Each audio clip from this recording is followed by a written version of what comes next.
अस्सलाम वालेकुम व्यूअर्स, मैं हूं समीना पाशा। उम्मीद है आप लोग खैरियत से होंगे। व्यूअर्स, कुछ हम खबरें अपडेट्स लेकर इस व्लॉग में आपके सामने हाजिर हैं जनाब। और ख़ास तौर पर जो पाकिस्तान में रहने वाले लोग हैं उन सब के लिए बड़ी दुआएं हैं जी। हम सब अल्लाह ताला के हुजूर सरबसजूद ये दुआ कर रहे हैं कि अल्लाह ताला हम सब को अपनी आफियत में रखे, क्योंकि बदतरीन सैलाब का सामना है इस वक्त पाकिस्तान भर में। और खैबर पख्तूनख्वा से जो सैलाब ने तबाही मचाई वो तो हमने देखी। अब ये रुख जो है वो पंजाब की तरफ है और पंजाब के मुख्तलिफ दरिया जो हैं वो इस वक्त बिखरे हुए हैं और मुख्तलिफ बंद टूट रहे हैं, हेडवर्क्स टूट रहे हैं। और जो इस वक्त आसपास की आबादियां हैं वो ज़ेरे आब आ रही हैं, फसलें तबाह हो रही हैं। बहुत ही दर्दनाक मनाजिर हैं जो देखने में आ रहे हैं। तो अल्लाह ताला हम सब का हामी व नासिर हो। हम चाहते हैं कि खुदा करे कि कोई जानी नुकसान ना हो और माली नुकसान भी लोगों का ना हो। और उम्मीद भी ये करते हैं कि काश कोई माली नुकसान की कॉम्पनसेशन भी हो जाए। तो ये सब आज की जो रात है बड़ी इंपॉर्टेंट है पंजाब वालों के लिए, क्योंकि दरियाए चिनाब पर हेड कादराबाद जो है उसके टूटने का खदशा जाहिर किया जा रहा है। बल्कि अब तक जो जब ये मैं वीडियो रिकॉर्ड कर रही हूँ पता ये चल रहा है कि चुनियोट के करीबी जो देहात है वहाँ पर सैलाब का जो पानी है वो दाखिल हो चुका है। तो इसके ऊपर तफसील आपको बताते हैं। इसके साथ साथ जी कुछ पॉलिटिकल ख़बरें हैं आज काफ़ी दमदार किस्म की, क्योंकि सलमान अकरम राजा साहब ने एक बहुत ख़ास पैगाम इमरान खान साहब का आज दिया है। इसके साथ अलीमा खान साहिबा ने एक और इंटरव्यू दिया है मारियो नफॉल को। और उसके साथ साथ कल फिर से एक मुलाकात का दिन है खान साहब के साथ, लेकिन मुलाकात का इम्कान नज़र नहीं आता। इसी तरह से ये भी आपको बताएंगे कि मज़ीद जिस तरह से सिचुएशंस आगे बढ़ रही हैं तो अगली जो डेट है इमरान खान साहब के साथ मिलने की मुमकिन तौर पर वो क्या हो सकती है। ये तमाम चीज़ें आज के इस व्लॉग का हिस्सा। आपसे रिक्वेस्ट है कि चैनल को सब्सक्राइब कर लें अगर अभी तक सब्सक्राइब नहीं किया। तो सबसे पहले यहीं से बात का आगाज़ करते हैं जो सैलाब की सूरत हाल है। आज जनाब दरियाए चिनाब पर हेड कादराबाद के करीब जो सारा इलाका है वो ज़ेरे आब आ चुका है। बताया ये जा रहा है कि ये जो ये हेड कादराबाद है यहाँ पर पानी का बहाव जो है वो इस वक्त 10 लाख क्यूसेक से क्रॉस करता हुआ तकरीबन गुजर रहा है, जबकि इसकी जो कैपेसिटी है वो तकरीबन 8 लाख क्यूसिक की है। तो आप अंदाज़ा लगा लीजिए कि 2 लाख से ज़ायद क्यूसिक पानी जो है वो इस वक्त इजाफी है जो यहाँ से गुजर रहा है। तो इसी वजह से खदशा ये है कि हाफिज़ाबाद, चिन्योट, सरगोदा, ये जो इलाके हैं ख़ास तौर पर ये इसकी जद में आ सकते हैं। और ये भी खदशा ज़ाहिर किया जा रहा है खौफनाक सूरत हाल के पेश नज़र कि जो ये पंजाब के जो मेन शहर हैं वो भी इसकी लपेट में आ सकते हैं। तो इस वक्त काफ़ी ज़्यादा इस वक्त सिचुएशन ख़राब है जी, लेकिन अलर्ट जारी कर दिए गए हैं। आर्जी बंद भी बनाए जा रहे हैं, रेस्क्यू टीम्स को भी अलर्ट किया गया है। तो काफ़ी दिनों के बाद अचानक से आज पंजाब हुकूमत को भी होश आ गई है कि हम भी कुछ कर लें, क्योंकि उससे पहले तो बेचारे सैर सपाटों में मसरूफ़ थे। तो अब इन्होंने आकर जो है वो आज एक इजलास भी किया है। फिर मरीम नवाज साहिबा ने जो कमिश्नर्स वगैरह हैं उनके साथ एक मीटिंग भी की है। और कुछ थोड़ी बहुत इन्होंने अब जो है वो कमान संभालने की कोशिश की है, जबकि पाक फ़ौज को भी बुला लिया गया है मुख्तलिफ अजला में। तो ये तमाम अब एक्टिविटीज़ हैं। सुबह जो है अल्लाह करे खैर की खबर लाए, लेकिन ये जो रात है ख़ासी मुश्किल नज़र आ रही है। और ज़ाहिर ये जो रेले गुजरेंगे उसके बाद ये भी खबर आ रही है कि भारत की तरफ से मज़ीद भी पानी छोड़ा जा रहा है। तो इससे और ख़दशा है कि मज़ीद भी पानी के बहाव में इजाफा होगा, तो जिसकी वजह से मज़ीद भी नुकसानात का अंदेशा है।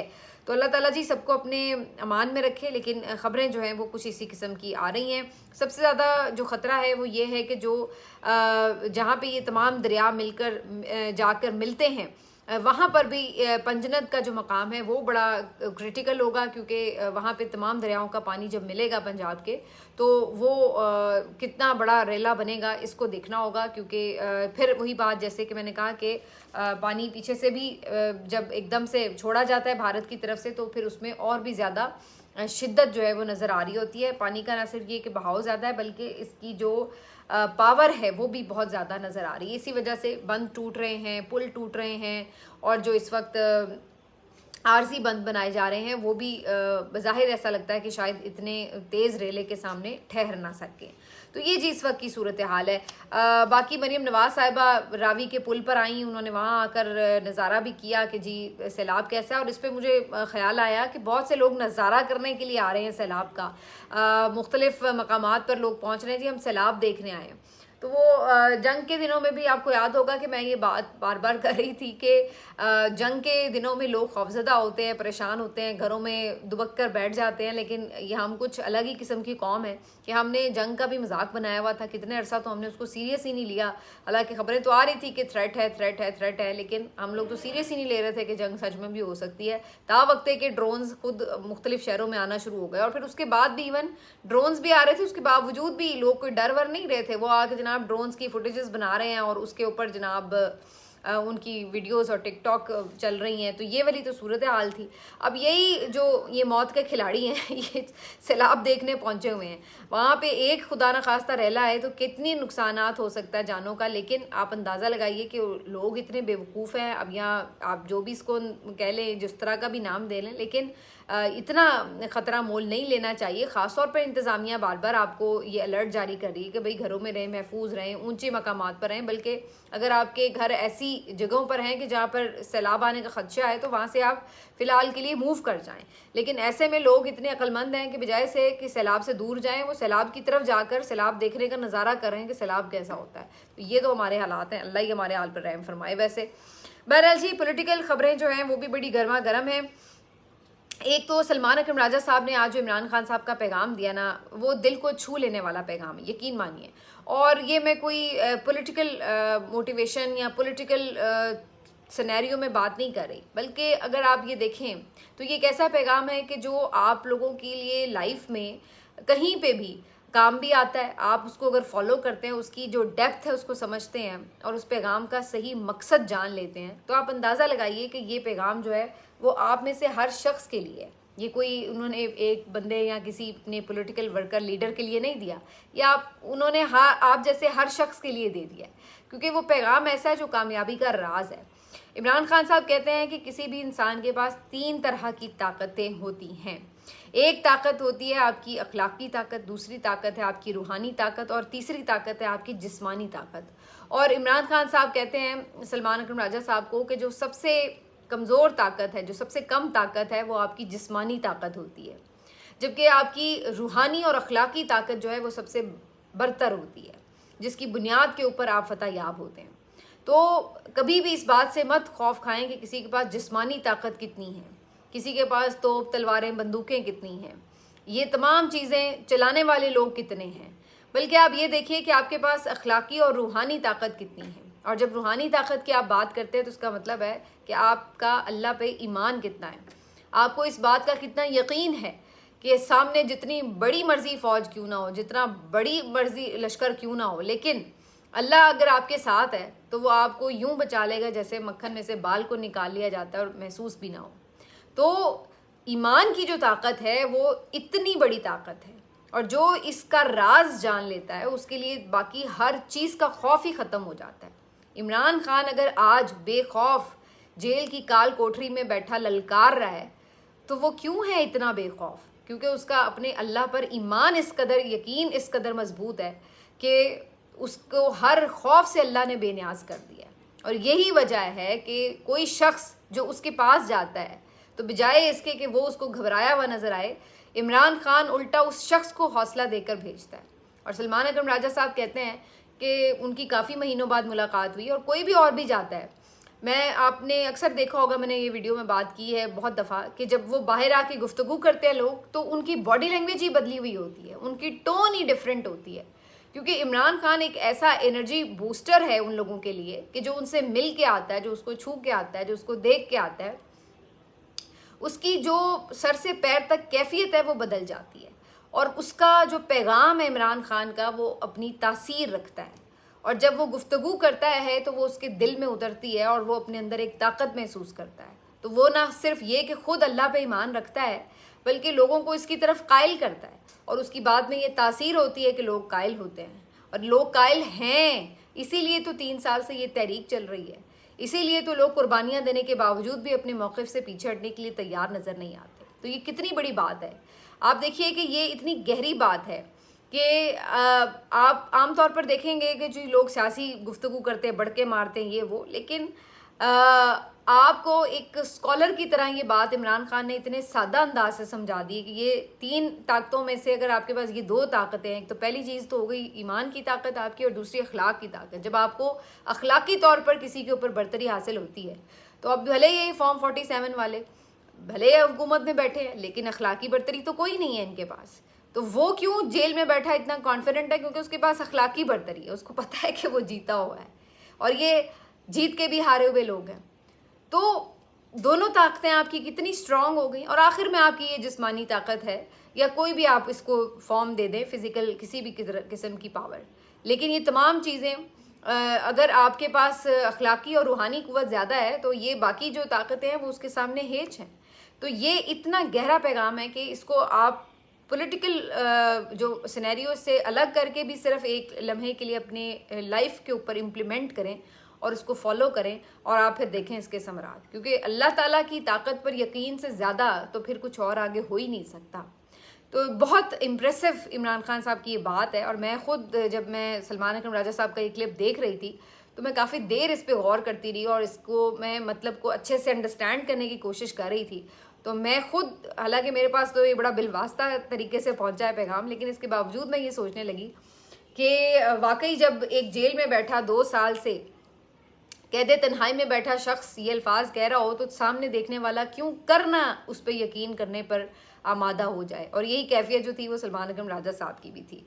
तो बहरहाल बहुत खूबसूरत पैगाम इमरान खान साहब का। लेकिन दूसरी तरफ मुश्किलात जो हैं वो भी हैं, और इमरान खान साहब से मुलाकात का अगरचे दिन है जुमेरात का, हमेशा की तरह एक लिस्ट भेज दी गई है, लेकिन हमेशा की तरह मुलाकात का इम्कान कोई नहीं है। इस लिस्ट में इस दफ़ा शाहिद खट्टक साहब का नाम भी शामिल किया गया है। शाहिद खट्टक साहब कई दफ़ा पहले भी अडयाला आते रहे हैं, बहुत अरसा तो बड़े रेगुलर बेचारे आते रहे, लेकिन उनकी मुलाकात नहीं हुई। कई दफ़ा तो आंधी तूफान में भी वो वहाँ खड़े रहे, धूप में भी खड़े रहे, लेकिन उसके बावजूद भी सारा दिन खड़े रहने के बावजूद भी उनकी मुलाकात नहीं करवाई गई। एक प्रोग्राम में तारिक फजल चौधरी साहब उनके साथ थे, शाहिद खट्टक साहब के, और तारिक फजल चौधरी साहब ने उनके साथ ये प्रॉमिस किया कि वो उनकी मुलाकात इमरान खान से करवाएंगे। तो शाहिद खट्टक साहब ने इस दफ़ा अपना नाम स्पेशली लिस्ट में जो है वो शामिल करवाया है कि चूँकि तारिक फजल चौधरी ने कमिटमेंट की है, तो ज़रा उनकी कमिटमेंट को जांच लें।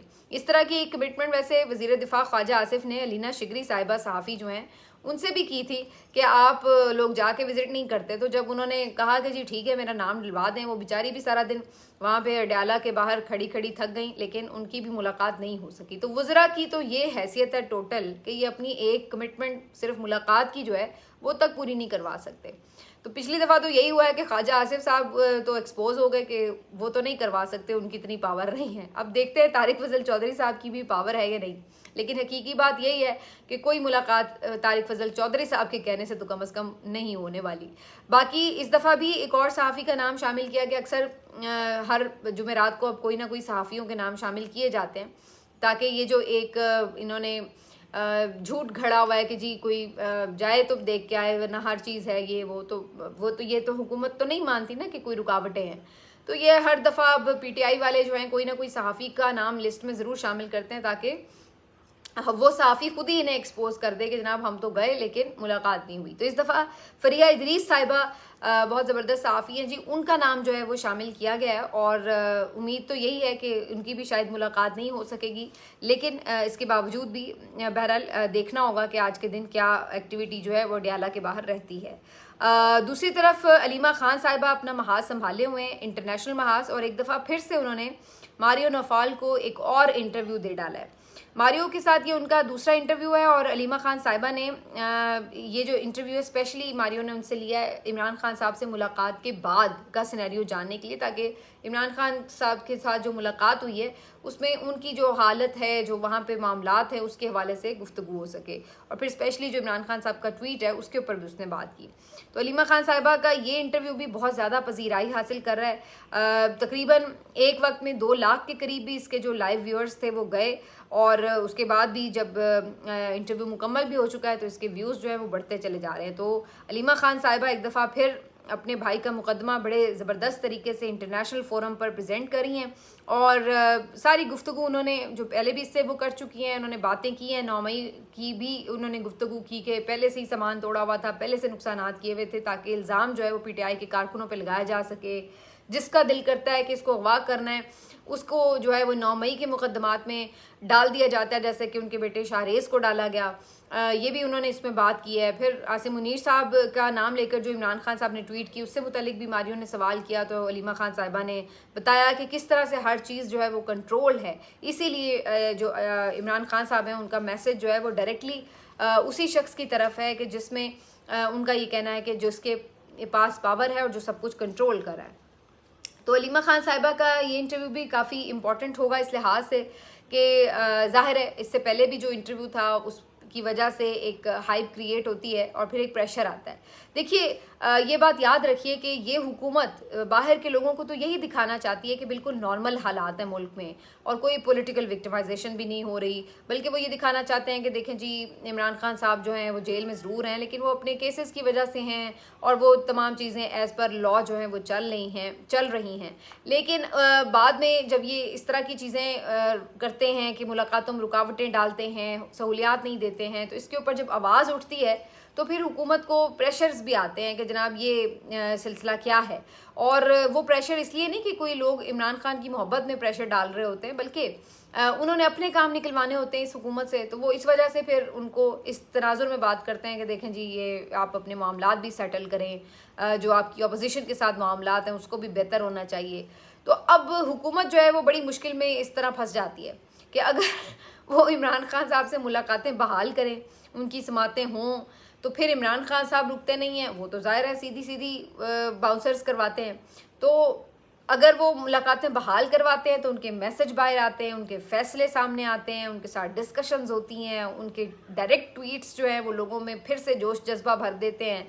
तो वो जो मुलाकात का असर है, जो नताइज हैं वो इनसे संभाले नहीं जा रहे होते। अब अगर ये बंद करते हैं तो फिर मुश्किलात बन जाती हैं, क्योंकि फिर शोर मचता है कि जी इंसानी बुनियादी हुकूक जो हैं वो मुअत्तल हुए हुए हैं और कैदी को हुकूक नहीं दिए जा रहे, तो उसके ऊपर फिर इंटरनेशनली भी बात होती है। तो अब ये सारी जो इस्टेब्लिशमेंट और हुकूमत है ना, इसमें थोड़े से ये एक मुश्किल में फंस जाते हैं कि इमरान खान साहब तो कोई लिहाज ही नहीं करते। अगर वो ना इस तरह की गुफ्तगू करें तो हो सकता है कि चलो कोई उनसे मुलाकातें वगैरह बहाल रहे हैं, लेकिन चूंकि वो इस तरह की गुफ्तगू करते हैं और चूंकि वो इतने बोल्ड स्टेप्स लेते हैं और पूरे निज़ाम को एकदम एक्सपोज करके रख देते हैं और उसकी सारी क्रेडिबिलिटी ज़ीरो करके रख देते हैं, तो फिर उसके बाद इन लोगों के पास कोई चारा नहीं होता सिवाय इसके कि चलो जी मुलाकातें बंद करवाओ। तो यही इनके साथ इस वक्त लास्टली भी हुआ है कि पहले कहा गया कि जी रोज़ाना की बुनियाद पर समात होगी और फिर उसके बाद एक ही समात के बाद भाग गए कि जनाब और नहीं हम अफोर्ड कर सकते। अब खबर ये है कि जी अगली शायद समात 30 अगस्त रखी है, लेकिन उसका भी इम्कान देखना पड़ेगा कि ये होती है समात या नहीं, क्योंकि अभी ताज़ा खबर ये आई है कि ये बात बहुत हो रही थी कि जी चूँकि अलकादिर अब छुट्टियाँ ख़त्म हो रही हैं, अलकादिर की अपील लगेगी, तो अगर उसमें अपील में सज़ा मुअत्तल हो जाती है तो फिर तो इमरान खान के ऊपर कोई मेन केस ही नहीं रहेगा। तो तोशा खाना में इसीलिए तेज़ी से ट्रायल करना ज़रूरी है ताकि इमरान खान को उसमें सज़ा दी जा सके। अब प्रॉब्लम यह है कि वो तेज़ी से ट्रायल करते हैं तो इमरान खान तेज़ी से फिर बातें भी करते हैं, और अगर वो ट्रायल स्लो करते हैं या नहीं समात होती तो फिर उस सूरत में जो सज़ा है मुअत्तल होने के करीब है, तो उसका क्या होगा।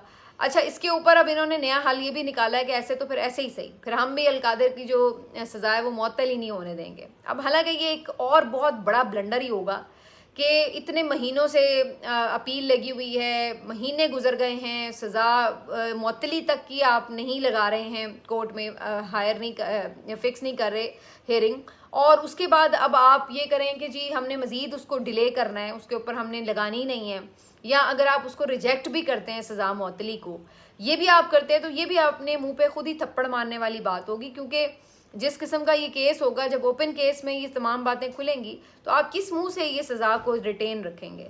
वैसे तो हसन अयूब साहब ने आज ये बात की है कि जनाब ज़्यादा लोग खुशफहमी में मुब्तला ना हों, अलकादिर ट्रस्ट केस में जो सज़ा है वो मुअत्तल नहीं होने वाली, लेकिन हकीकत यही है कि अगर आप ये मुअत्तल नहीं करेंगे तो आप और इस सिस्टम को और इस अदलिया की जो औकात है उसको मज़ीद एक्सपोज ही करेंगे, इसके अलावा कुछ नहीं है। तो बहरहाल अब मुझे लगता है नया गेम प्लान कुछ ऐसा ही बनाया जा रहा है कि या तो सज़ा मुअत्तल ही ना की जाए या फिर हेयरिंग के लिए लगाई ही ना जाए, तो ताकि इमरान खान से मुलाकातें भी जितनी देर और बंद रखनी पड़े रखें, लेकिन इमरान खान को जेल से बाहर निकलने की कोई मुश्किल कानूनी जो है उसमें भी ना पड़ा जाए। तो ये फ़िलहाल मुझे तो गेम प्लान नज़र आ रहा है, बाकी देखते हैं कि इसके ऊपर अब अमल किस तरह से होता है।